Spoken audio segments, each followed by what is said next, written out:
گا تو میں تجھے کتنی آسانیاں، چلے سارے بول دیں کتنی جی، کتنی اللہ تعالیٰ آسانیاں دے گا؟ 2 آسانی۔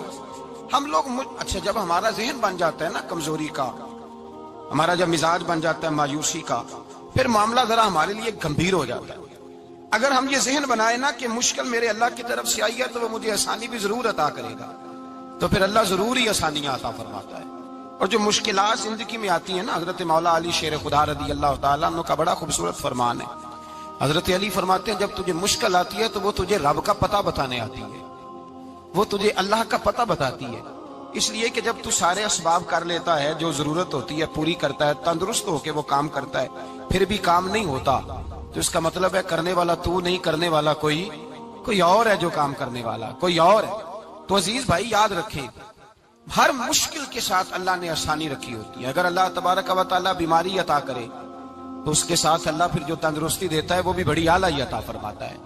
اگر اللہ کبھی غربت دے تو پھر اس کے بعد جو اللہ تعالیٰ آسانی دیتا ہے وہ بھی بڑی اعلیٰ عطا فرماتا ہے۔ اگر کہیں سے آپ کو دکھ ملتے ہیں تو پھر جب سکھوں کا وقت آتا ہے تو پھر گنے نہیں جاتے۔ یاد رکھیں مشکلات کے پہلو میں آسانیاں ہوتی ہیں، اور جس آدمی کو مشکل آتی نہیں، میرے نبی کریم سید عالم صلی اللہ علیہ وسلم نے فرمایا مومن کو جو مشکل بھی آتی ہے اللہ اس کی برکت سے اس کے گناہوں کو معاف فرما دیتا ہے، اللہ اس کی برکت سے اس کے گناہوں کو معاف کرتا ہے۔ یہاں تک کہ حضور نے فرمایا میرے مومن کو کانٹا بھی چبھے تو اللہ تعالیٰ اس کی مشکل کو آسان فرما دیتا ہے۔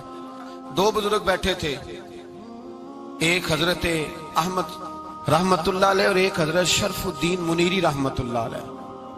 تو حضرت شرف الدین منیری کہنے لگے کہ دوست اصل میں وہ ہوتا ہے جو دوست کی طرف سے آنے والی تکلیف پر صبر کرے، جو اللہ کی طرف سے آنے والی تکلیف پہ صبر کرے وہ اللہ کا محبوب ہوتا ہے۔